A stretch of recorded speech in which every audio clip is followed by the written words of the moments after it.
ગુજરાત સરકારના cyber crime મુક્ત રાજ્યના સંકલ્પ અંતર્ગત પાટણ જિલ્લા સાયબર ક્રાઇમ પોલીસે એક બહુ મોટા આંતરરાજ્ય સાયબર ફ્રોડ રેકેટનો પર્દાફાશ કરીને સનસનાટી મચાવી છે।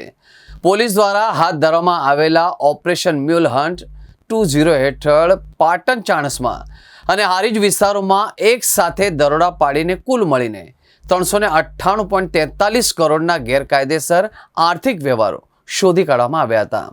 ખાતાધારકોને તેઓ કાયદેસરનો ધંધો કરતા હોય તેમ દર્શાવી એપીએમસીના બોગસ લાયસન્સ અથવા ગુમાસ્તા ધારાના ડોક્યુમેન્ટ્સ તૈયાર કરીને આપતા હતા। તેના આધારે હારીજની નાગરિક સહકારી બેંકમાં કરંટ એકાઉન્ટ ખોલવામાં આવ્યા હતા। બેંક ખાતું ખોલ્યા બાદ મળતી તમામ welcome kit, ATM card, passbook અને નેટ બેન્કિંગની સામગ્રી વચેટિયા પોતાની પાસે જ રાખી લેતા હતા અને એટલું જ નહીં, ખાતાધારકો પાસેથી આખી ચેકબુકના કોરા ચેક પર અગાઉથી સહીઓ કરી લેવામાં આવતી હતી। બેંકમાં રજીસ્ટર કરવા માટે ખાતાધારકોના નામે નવા સિમ કાર્ડ પણ ખરીદવામાં આવતા હતા, જેથી નાણાકીય ટ્રાન્ઝેક્શન ઓટીપી ગુનેગારોને સીધા જ મળી શકે અને મૂળ ખાતાધારકને ખબર જ પણ ન પડે।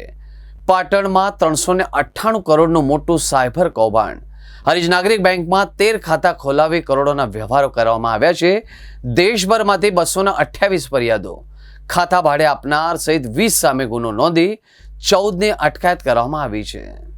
જે સાયબર ગુનાઓ થઈ રહ્યા છે ને અટકાવવા માટે અને આમાં જે નાણાકીય વ્યવહારો થાય છે એ નેટવર્કને અંકુશમાં લેવા માટે અને આ સાયબર ગુનાઓમાં જે અકાઉન્ટ ભાડે આપવામાં આવે છે એને કેવી રીતે અંકુશમાં લાવી શકાય એના માટે ઓપરેશન મ્યુલ હન્ટ 2.0 શરૂ કરવામાં આવ્યું છે, જેમાં સાયબર પોલીસ સ્ટેશનને અમુક મ્યુલ અકાઉન્ટ્સની માહિતી મળી હતી, જેના આધારે અમારા પીઆઈ અને પીએસઆઈ અને સ્ટાફના માણસોએ એનું એનાલિસિસ કરતા અને ભારત સરકારના સમન્વય પોર્ટલ અને એનસીસીઆરપી પોર્ટલ પર જઈ અને ડિટેલમાં તપાસ કરતા પાટણમાંથી 13 જેટલા મ્યુલ અકાઉન્ટ, જેમાં 398.43 કરોડના શંકાસ્પદ નાણાકીય વ્યવહારો મળી આવ્યા હતા। તપાસ કરતા બધા જ અકાઉન્ટો હારીજ નાગરિક સહકારી બેંકમાં ખુલેલા હોવાનું જણાઈ આવ્યું હતું।